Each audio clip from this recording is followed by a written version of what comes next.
सखी। ठाकुर जी अपने सब ग्वाल बालों के साथ में आनंद करते हैं। सब ग्वाल बालों के साथ में ठाकुर जी नन्हे से गोपाल जी खेल रहे थे। मधुमंगल, श्री दामा आदि ये सब तन सुखा, मन सुखा, धन सुखा, ये सब ठाकुर जी के सखा हैं।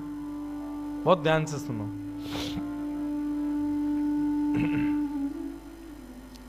ये सब सखा हैं ठाकुर जी के। एक दिन ठाकुर जी सब ग्वाल बालों के संग खेल रहे थे। सो ठाकुर जी का सखा श्री दामा बीच खेल से ही जान लगो। ठाकुर जी बोले, अरे भैया कहां को जा रहे है? लाला मैं तो अपनी ससुराल जा रहा हूं। ठाकुर जी तुरंत पहुंच गए श्रीदामा के पास, हाथ पकड़ लियो। बोले, ससुराल जी कौन सा काम है भैया? ब्रजभाषा समझ में आ रही है? देखो भैया, आप सब लोग अधिकतर यहाँ अहीर समाज के लोग बैठे, आप सब लोग ब्रज से ही हो, आपके सब पूर्वज ब्रज के ही हैं। ब्रज भाषा तो समझ में आनी चाहिए, आपके द्वारिकाधीश की भाषा है। ठाकुर जी बोले, भैया ये श्रीदामा जे कौन सा गांव है? ससुराल। श्रीदामा बोलो, अरे बाबड़े ससुराल गांव ना होवे। बोले, तो फिर का होवे ससुराल? बोले, ससुराल होवे ब्याह हेवे के बाद में एक नहीं दो घर है जाए। एक तो होवे अपनी मैया को घर, पिता को घर, और एक होवे पत्नी के मैया पिता को घर, वाकू के हैं ससुराल। ठाकुर जी बोले, तेरी बात मेरे पल्ले ना पड़ रही लाला। अरे ससुराल कहा होवे मुझको जल्दी बता। बोले, अरे ससुराल मतलब पत्नी को माई को। ठाकुर जी बोले, पत्नी जी पत्नी कौन होवे भैया?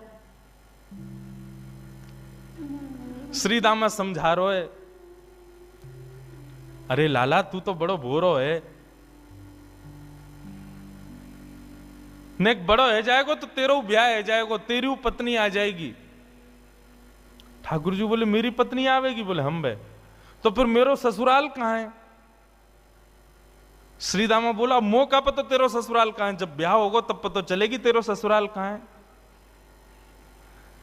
अब तो ठाकुर जी हट करने लगे, बोले, ना मेरो ससुराल बता, मेरो ससुराल कहां है? श्रीदामा बोलो, अरे अपनी मैया से जाके पूछ ले, तेरी मैया बता देगी तेरो ससुराल कहां है। ठाकुर जी खेलते कूदते आज घर आए। यशोदा मैया रसोई घर में प्रसाद सिद्ध कर रही है। ठाकुर जी आके गोद में बैठ गए, बोले, मैया मेरो ससुराल कहां है? अब तो जैसे ही मैया ने सुनी मेरो ससुराल कहां है, लाला बोल लो। मैया बोली, लाला ये कहां से सीख आयो? बोले, आज मैया मैं खेल रहे हो तो श्रीदामा अपनी ससुराल गए हो, तो वो बोलो मैं ससुराल जा रहा हूं, तब से मेरे मन में आ रही मेरो ससुराल कहां है। मैया बोली, ससुराल लाला जब ब्याह है जाएगा तब आएगा ससुराल। बोले, जय श्रीदामा कह रहा हो, मेरो ब्याह कब होएगा मैया? बोले, अरे अभी तू बड़ो तो है जा लाला, तू पे मोह दोनों आवे ना। मैं खवाऊं तो खावे, मैं चलाऊं तो चले, मैं उठाऊं तो उठे, मैं नवाऊं तो नहावे। जब बालक बच्चे सब अपने आप अपने कामन को करन लगे तब उनको ब्याह कर दियो जाए, तब उनके काजे बहू आवे, तब ससुराल होवे। ठाकुर जी बोले, मैया मैं सब काम कर लूंगा अपने आप, तू मेरा ब्याह करा दे और मेरे काजे बहू लिया। मैया बोली, नेक बड़ो तो है जा लाला, कहां ते लाऊं तेरे काजे बहू? ठाकुर जी बोले, या तो मेरे काजे बहू ला, नहीं तो श्रीदामा अपनी बहू ला रहा हो, बाकी बहू को मैं ले आऊंगा, वो बहू मेरी है जाएगी। मैया जोर से हंसी, बोले, लाला तेरी बात ऐसी ऐसी बात बनावे, बैठो बैठो। मैया बोली, करा दूंगी तेरो ब्याह, ज्यादा चिंता मत करे। अब तो ठाकुर जी रोने लगे, मैया मेरो अभी ब्याह करा, अभी ब्याह जाऊंगा, मैं तो अभी ब्याह करूंगा। यशोदा मैया परेशान है गई, बोले, लाला चल करा दूंगी तेरो ब्याह, अब रोवे मत। बोले, कब करावेगी? तिथि बता मोकू, तिथि बता, दिन बता, समय बता, सब बता, तभी जाऊंगा यहां ते। यशोदा मैया तो ऐसी परेशान भाई। ऐसे हमारे नन्हे से गोपाल जी बहू की और ससुराल की आस में बैठे। श्री दामा को ब्याह माधवी गोपी से भयो, माधवी सखी से भयो। माधवी, आज श्री दामा माधवी को लेने के लिए ससुराल गए। ससुराल से जैसे ही माधवी आने लगी सो मैया ने पढ़ा दी माधवी और पढ़ा लिखा करके भेजी। बोले देख तू अपने ससुराल जा रही है, जमाई राजा लेवे आए, लेकिन ध्यान रखियो, याद रखियो, ससुराल में सबको सम्मान करियो, सबको आदर करियो, सबसे प्रेम से रहियो। मैया खूब सिखा पढ़ा के भेजी अपनी बहू को। लेकिन तेरे पति को एक सखा है, वाको नाम कृष्ण है, बस वहां से सावधान रहियो। क्यों मैया, वहां से सावधान क्यों रहूं मैं? बोले अरे मैंने सुनो है वो कन्हैया जाकू अपना रूप दिखा दे, जाकू एक बार अपनी तिरछी नजर से देख ले, वाको फिर गृहस्थ आश्रम गृहस्थ जीवन बर्बाद है जाए। वो फिर वही को देखते रहे, वाके रूप में कछु जादूगर है वो जाकू देख ले, वाकू अपनो बना ले, फिर वो अपने पति को ना रहे, वही को है जाए। मां की बात सुन करके माधवी घबरा गई। बोले ऐसो कैसो है कि पति छूट जाए वासे? बोले यही मारे मैं कह रही हूं तू सब कछु करियो, लेकिन तू मुख को वचन दे के जा, वाह कृष्ण को अपना मुख मत दिखाइयो। चाहे तो कुछ जीवन भर घूंघट करके रहना पड़े, लेकिन कृष्ण को मुख मत दिखाइयो। माधवी बोली मैया मैं वचन दे के जा रही हूं, वह कृष्ण को मुख नहीं दिखाऊंगी। श्री दामा माधवी को लेकर के ब्रज जा रहा है। श्री दामा पहले ही माधवी से चर्चा करते आ रहा हो रास्ता भर। सो श्री दामा ने कही, बोली अरे सुन, ब्रज में अभी मैया मिलेगी, पिताजी मिलेंगे, सब मिलेंगे, सबके संग फिर बोलो मेरो एक सखा है कृष्ण, वाकू जब से मैंने बताई ससुराल के बारे में, ब्याह के बारे में, तब ते बड़ा उतावलो है, तो है सके वो तो से मिलवे आवे तो वाकू अपना मुख दिखाई दियो। मीराबाई ने जैसे ही कृष्ण को नाम सुनो महाराज, माधवी ने जैसे ही कृष्ण को नाम सुनो, आधे रास्ता में ही घूंघट कर लियो। बोले वहां से ही तो बचवे के काजे मैया ने कही है, वहां को मुख नहीं दिखाऊंगी। बंधुओं, संसार में जिससे मुख छुपाना चाहिए हम उसको तो दिखाते हैं, और जिससे कभी नहीं छुपाना चाहिए उसी से छुपाते हैं। संसार के विषय भोग विलास आदि इन सबके आगे हम अपने आप को प्रत्यक्ष प्रस्तुत कर देते हैं, और ठाकुर जी की भक्ति, ठाकुर जी के भाव में सदैव गोपनीय रखते हैं, सदैव अपने आप को पीछे रखते हैं। ऐसा क्यों? कथा का नाम सुनकर के रसिक जन आते हैं, ठीक है, अच्छा आप लोग भी पधारे हो, पर यहीं कोई ऐसी लीला होने वाली होती जिसमें थोड़ा मनोरंजन हो तो भीड़ ज्यादा होती है। कथा ही तो है, मीराबाई के चरित्र तो सुनाएंगे, क्या करना सुन करके? नहीं, ठाकुर जी से संबंधी कोई भी बात हो उसमें तो बढ़कर के आगे आओ, बढ़कर के आगे भाग लो, उसमें चिंता मत करो। मीराबाई ने अपना मुख छुपा लियो। माधवी ने जैसे ही वृंदावन पहुंची बैलगाड़ी, सखान ने जाके ठाकुर जी को बता दी, अरे लाला देख, श्रीदामा आगो, अपनी ससुराल से आगो, अपनी बहू लेके आयो है। अब तो ठाकुर जी व्याकुल है गए, बोले बहू आइए, मैं भी तो देख के आऊं कैसी बहू होवे, कहां तक कैसी ससुराल थे, कैसे आमे, कैसे कहा होवे। ठाकुर जी तो इतने उतावले हो गए महाराज, पहुंच गए बीच रास्ता में। अरे भैया श्रीदामा आ गए हो? बोले हाँ आ गए हो लाला। कहाँ है तेरी बहू, कहाँ बैठी है? बोले पीछे बैठी है। बोले अच्छा, मुंह को मुख दिखाई दे। बोले तू देवर है, वो तेरी भाभी है, भैया खुद ही देख ले। जैसे ही रथ रुका, माधवी भीतर से सुन रही थी कि कृष्ण आ गया है। माधवी ने घूंघट कर लियो, आसपास सौल आदि और पड़ी, वो भी ऊपर से डाल नहीं, मुख मोड़ करके बैठी है, कहीं से भी मुख दिख नहीं जाए, एक अंग भी मेरो दिख नहीं जाए, मेरो पातिव्रत धर्म नष्ट नहीं है जाए। मेरी मैया ने मुझसे कही कि जो वाकु देख ले या वाकी नेत्रन में आ जाए वो कभी जीवन भर अपने पति की ना रह पावे, वाकु मुख नहीं दिखाऊंगी। ठाकुर जी भीतर पहुंच गए, श्याम सुंदर बैठे हैं सामने, और माधवी से कह रहे हैं अरे श्रीदामा की बहू नेक हमऊ तो दिखा तेरो मुख कैसो है। अरे नेक दिखाए दे। मेरी मैया ने तो, मैंने तो मैया से कही मैं श्रीदामा की बहू ले जाऊंगा, मैं तो तू को ले जावे वारो, लेकिन मैया ने मुझसे कही है कि वो मेरा ब्याह कराए देगी। मैं तो ब्याह कर लूंगा, मेरी वो बहू आ जाएगी, लेकिन एक बार देखूं तो सही बहू होवे कैसी है। नेक दिखाए दे। मीराबाई तो और छुपावे, मुख नहीं दिखावे ठाकुर जी को।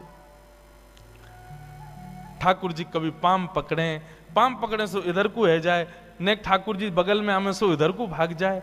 खूब देर ठाकुर जी मनोहार करते रहे, लेकिन माधवी ने अपना मुख नहीं दिखाया।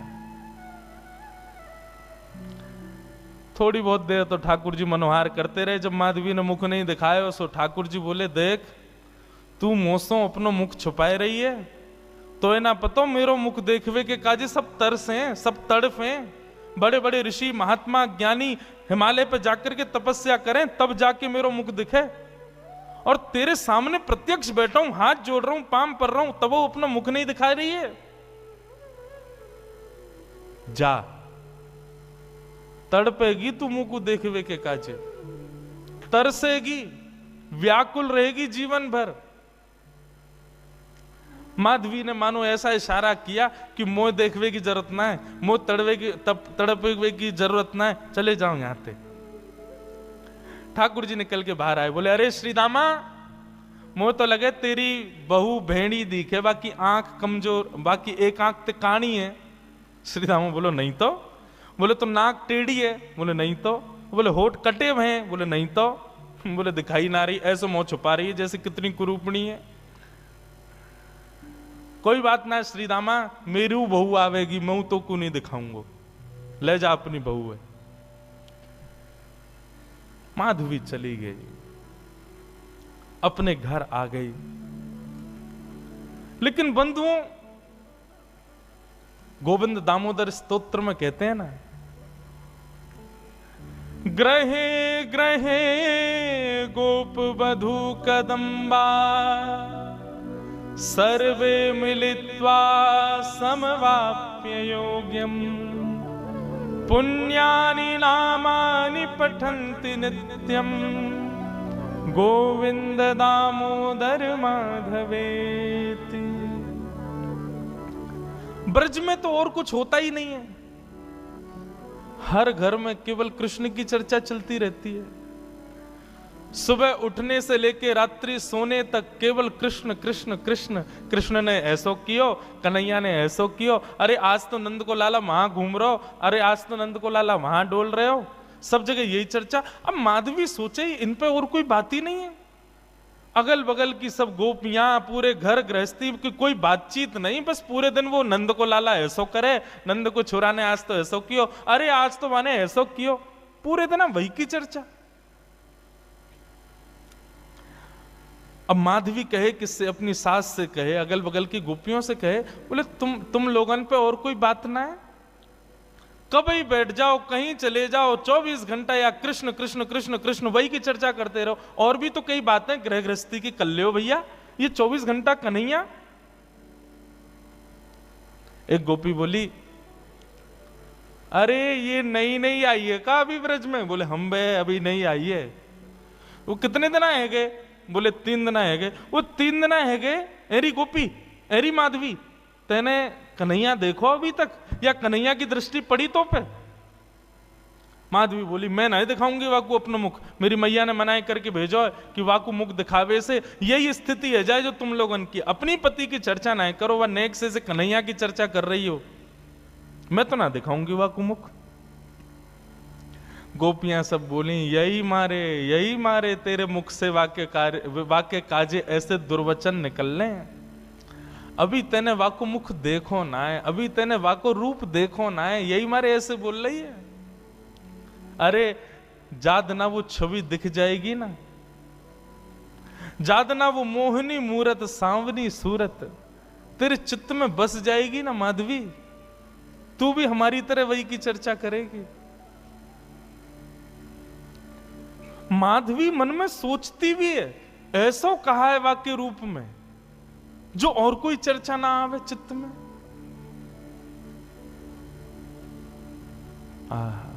बंधुओं, अष्ट सखा गाते हैं, सबने गाया, किसने नहीं गाया? कैसो है ठाकुर जी को रूप, श्री कुंभनदास जी कहते हैं अपने एक पद में,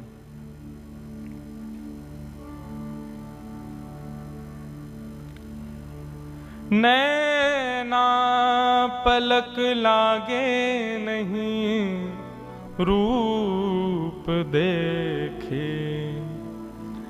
अरे माधवी, वह कन्हैया को रूप कैसो है? बोले नेत्रन से जब वो सामने दिखेगा ना, तो जैसे पलक मानो झपकनो अपने आप को भूल जाएंगी, ये पलक नीचे आनो भूल जाएंगे। आज हम संसार की कोई वस्तु देखें तो पलक ना जाने कितनी बार झपके, हमें खुद को पता ना चले। बोले श्याम सुंदर जब नेत्रन के सामने आएंगे तो पलक भी भूल जाएंगी कि हमको झपकना है, ऐसा रूप है वाको। गोवर्धन के अंग अंग प्रति निरख नैन मन रहत नहीं। अरे वाको एक एक अंग ऐसा है कि एक अंग को देखेगी तो वर्षों तक एक ही अंग को चिंतन चलता रहेगा। ऐसा ना है कि एक बार में नेत्रन को भी देख ले, मुख को भी देख ले, कानन को भी देख ले, हाथ भी देख ले, पाँव नहीं, एक बार में एक ही अंग दिखेगा और वही कोई चिंतन चलता रहेगा। कहरी कहो कछु कहत न आवे, चुत चुरायो वे मांग दही। कहा कहूं, वाक्य रूप को वर्णन ना कर सकूं। माधवी बोली ऐसो काय वाक्य रूप में? बोले वर्णन को विषय ना है, कोई बता ही ना सके। अरे कितनों बड़ो वक्ता आ जाए, वाक्य रूप को वर्णन कोई ना कर सके। कुंभनदास प्रभु के मिलवे की, कुंभनदास प्रभु के मिलवे की, सुंदर बात सखियन सो कहे। आहा नैन पलक लागे नहीं, ऐसा रूप है वह कन्हैया को। अब तो माधवी पतो चल जाए या गली में कन्हैया है तो वह गली में ना जावे, पतो चल जाए कि यहां से अभी गुजरे तो वहां नहीं जावे, हर जगह से अपने आप को बचावे। लेकिन मैं अपनी कथा में कहा करता हूं बंधुओं, 5000 साल पुरानी बात नहीं, आज भी वृंदावन आपके भीतर पंच रसों से कृष्ण को प्रवेश कराता है। आज भी देखोगे तो श्री कृष्ण दिखेंगे वृंदावन में, कहीं नहीं तो दीवारों पे दिख जाएंगे, कहीं नहीं तो कहीं भी दिख तो जाएंगे। आंख बंद कर लोगे तो कानों से नाम के रूप में प्रवेश कर जाएंगे, कान भी बंद कर लोगे तो जीभ से जो भी पा रहे हो वो सब प्रसाद ही है, वृंदावन में सब हो गई है, तो रूप रसना के रूप से प्रवेश कर जाएंगे। मुख से कुछ खाओगे नहीं, नेत्रों से देखोगे नहीं, आंखों कानों से सुनोगे नहीं, तो नासिका से प्रवेश कर जाएंगे। क्योंकि वृंदावन में जितनी हवा बह रही है वो भी राधा रमण, राधा वल्लभ, बांके बिहारी, मदन मोहन, राधा दामोदर सबके चरणों का स्पर्श करके बह रही है। कहां तक बचोगे? वृंदावन पहुंच गए, वृंदावन की सीमा में प्रवेश कर गए, भजन आपका तब से शुरू हो जाता है। सांस लेना भी भजन है वृंदावन में, क्योंकि हवा में भी कृष्ण तत्व है। माधवी कहां तक बचाए अपने आप को? मैया ने कही मुख मत दिखाइयो। अरे मुख तो मैं खूब छुपा रही हूं, लेकिन कानों से भी कृष्ण कृष्ण। जहां बैठ जाऊं कहीं भी ऐसी कोई जगह ही नहीं जहां कृष्ण की चर्चा नहीं होती। माधवी तो अब तो ये स्थिति हो गई कि रात में सपने में भी उसको ठाकुर जी के अनुभव होते हैं। मुख नहीं दिखता क्योंकि देखा तो कभी है नहीं, लेकिन इतना सुन लिया है कि उसको अनुभव हो गया है कि चरण ऐसे हैं, हाथ ऐसे हैं, चाल ऐसी है, मुस्काते हैं तो ऐसे, फिर उठ जाती है, मुख से पानी से मुख धोती है और फिर विचार करती है सोऊं भी तो कैसे, नींद में भी तो वही दिख रहा है, कहां तक बचूं मैं। माधवी की ये स्थिति। 24 घंटे चिंतन में श्री कृष्ण श्री कृष्ण श्री कृष्ण। एक दिन परेशान हो गई, रात्रि में सो गई, कानों में रुई लगा ले तो भी क्या, चिंतन में तो वही चल रहा है। कहां तक बचे?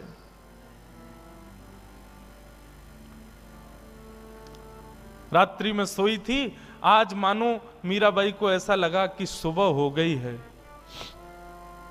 और तुरंत उठ करके हाथ मुंह धो करके माधवी ने मटका उठाया, यमुना जल भरने के लिए निकल पड़ी।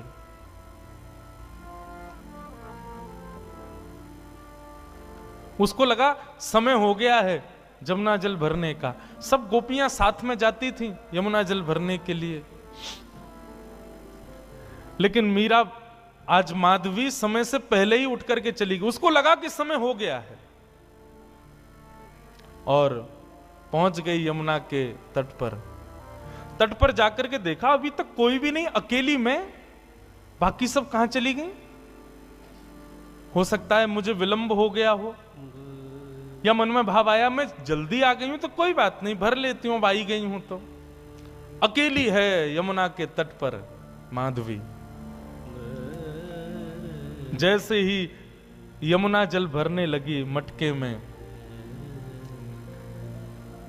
रोज उठा के लेके जाती है खुद ही, लेकिन आज मटके में जल जैसे ही भरा, उठाया तो उठे ना, भार भर गया है, भारी हो गया है।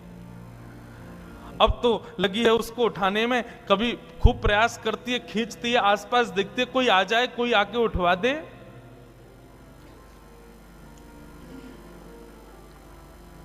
इतने में ही बांकी अदा से अपनी चाल चलते भये, त्रिभंग लली श्याम सुंदर, कमल कटाक्ष नेत्र हैं, सुंदर दंतावली, चंदन की सुगंधी से आच्छादित करते हुए मार्ग को पहुंच गए यमुना के तट पर। माधवी आसपास देख रही है, कोई दिखे तो आवे, उठवावे। तभी दृष्टि पड़ी श्याम वर्ण, नन्हे से श्याम सुंदर छोटो सो बालक। माधवी ने देखा तो था नहीं उनको, देख करके लगा अरे पता ना कौन सी गोपी को छोटो सो सुंदर सो बालक सवेरे सवेरे जमुना के तट पर घूम रहा है। मीराबाई ने तुरंत आवाज दी, अरे ओ लाला, अरे ओ भैया, नेक अयो, इतकू अयो। ठाकुर जी कूदते फांदते अपनी चंचल अदा से कभी यहां देखें कभी वहां देखें, ऐसी मधुर मुस्कान उनकी, पहुंच गए माधवी के पास। एक बार को तो मानो जैसे देखती रह गई माधवी, लेकिन मन में ये एक बार भी नहीं आया कि ये वही तो नहीं है जिससे बचना चाह रही हूं। नन्नो सो बालक है, चंचल सोया को बदन है, जरूर कोई गोपी को छोरा होगो। मटकी रखी है और माधवी ने कही, अरे लाला तूने किए जल की भरी, यमुना जल की भरी मटकी ने ऊंचाई दे, मुंह पे उठना ही रही है, बहुत भारी है गई है। ठाकुर जी इशारों करके बोले हाँ मैं उठवाए दूं। अब भाई जैसे मीराबाई माधवी उठाने लगी, ठाकुर जी ने अपनी दोनों भुजान को वामे मानो जैसे एक भाव जैसो दियो, सोई मटकी उठ गई। अब मटकी तो उठी, ठाकुर जी नेक से नेक उठा के इतनी ऊपर तक कर देते, लेकिन ज्यों ज्यों मटकी उठाई ठाकुर जी त्यों त्यों लंबे रहते चले गए और बिल्कुल मीराबाई के सन्मुख खड़े है गए।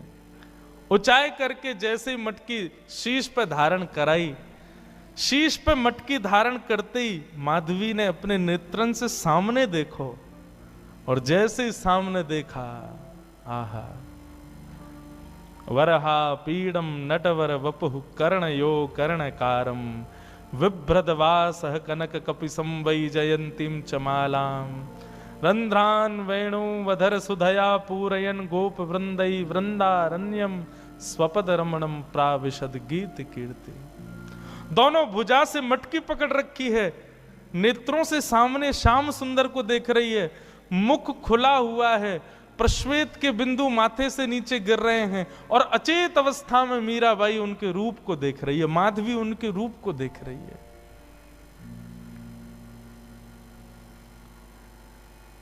ठाकुर जी के नेत्र ही तो खतरनाक हैं सबसे ज्यादा। एक बार दृष्टि पड़ जाए तो फिर कोई और के रह नहीं पाओगे।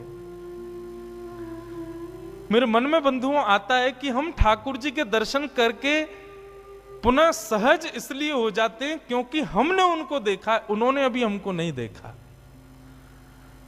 कभी ठाकुर जी ने यदि हमको देख लियो ना तो एक बार उनके सामने जाके फिर सहज नहीं हो पाओगे, फिर अन्यत्र कहीं मन लग नहीं पाएगा। मीराबाई माधवी अचेत खड़ी है, ठाकुर जी से जितनो बचनो चारे ठाकुर जी ने उतने सबरे अपने बाण मार दिए, नेत्रन से कटाक्ष मार दी, मधुर मुस्कान कर दी, अपने रोम रोम को दर्शन कराई दियो। महाराज अब तो माधवी की स्थिति एक जड़वत कोई मूर्ति जैसे खड़ी रहती है, ऐसे खड़ी है। गोपियों ने एक ही दिन पहले ही बताया था कि वो दिख जाता है तो क्या होता है, वही हो गया। अब ठाकुर जी तो अपने सैन चला करके वहां से भाग गए। समय हुआ उन गोपियों के आगमन का जो यमुना जल रोज भरती थी। जैसे ही आई, आकर के देखा अचेत अवस्था में अभी भी ऐसे ही खड़ी है माधवी। सबने आकर के देखो, अरे ये तो हमारी माधवी है, अरे ऐसे कैसे खड़ी है भैया, अरे सांप सूंघ गए हो का है गो, ये तो ऐसे मूर्तिमंत है कि खड़ी है। कोई हाथ पकड़े, कोई पांव पकड़े, कोई मुख को खींचे, थोड़ी हिलावे, लेकिन बिल्कुल मूर्तिमंत। नेत्रों से केवल 2 अश्रुबिंद गिर रहे हैं, आंखें पलक झपक भी नहीं रही हैं, मानो केवल देह खड़ा हो। चित्त वृत्ति तो ले गया अपने साथ, खड़ी। एक गोपी बोली, अरे का है गो, कोई ने टोना कर दियो का, कोई ने मंत्र फूक दियो का। एक गोपी मंद मंद मुस्काए के बोली, बोले कहीं ऐसा तो ना है नंद जी को छोनाया ने देख लियो होए। अरे जो ज्यादा वासे बचवे को प्रयास करे वो वही कोई पकड़े। ये बहुत घूमती ना, वाकू नहीं देखूंगी, वाकू मुख नहीं दिखाऊंगी, वासे वाकू की तरफ नहीं करूंगी। मुझे लगे कहीं वही ने तो याकू अपनो दर्शन नहीं करा दियो।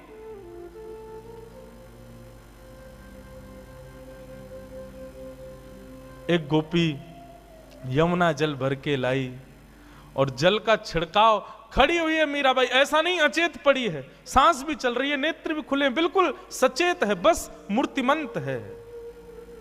पानी का छिड़काव किया, मुख पर जैसे जल मारा तब मानो जैसे रुकी हुई श्वास आई हो, और जल पड़ते ही मूर्छित होकर के गिर पड़ी माधवी। जल का छिड़काव किया, पैरों को मलना शुरू किया, हाथ दबाए, तब जाकर के चेतना आई, और चेतना आकर के उठते ही बोली, वो कहां है, वो कहां चला गया, उस सांवरो सो कटाक्ष नेत्र। अरे कोई गोपी को बालक आया हो, इतनो सुंदर, और बार बार बोलते बोलते मूर्छित हो जाए, फिर चेतना आवे, फिर मूर्छित हो जाए, फिर चेतना आवे, फिर मूर्छित हो जाए। सब गोपियां चिंतित नहीं, मुस्कुरा रही हैं। अब जैसे ही माधवी चेतना में आई, आते ही बोली, तुम सब मुस्कुरा रही हो, मेरी स्थिति तो देखो, मुझ को ज्वर चढ़ रहे हो है, मुझसे चलो ना जा रहे हो, मुझसे उठो ना जा रहे हो, मेरी स्थिति ऐसी क्यों हो रही हो, तुम सब मुस्कुरा रही हो। तब एक गोपी बोली, तेने कोई और को लाला ना देखो, तू जैसे बचवे को प्रयास कर रही ना, वही आयो तेरे पास, वही नंद नंदन, वही श्याम सुंदर, वही हमारी यशोदा जी को लाला, वही तेरे खसम को मित्र कृष्ण, वही आयो।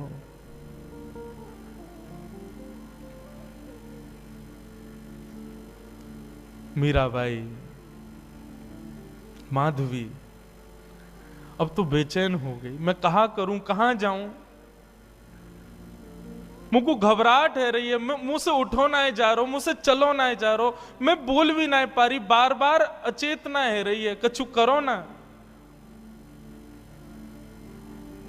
सब प्रकार के प्रयास किए, लेकिन माधवी कहे नहीं, अब तो एक ही उपाय है कि वाके सामने मुंह को ले चलो, मुंह को दिखाए दो, वाको रूप दिखाए दो।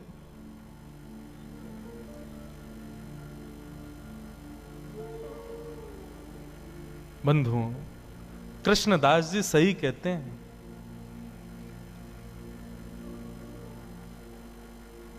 सजल श्याम घन वरण लीन है, फिर चित अनत न भटक्यो, मेरो मन गिरधर छवि पे अटक्यो।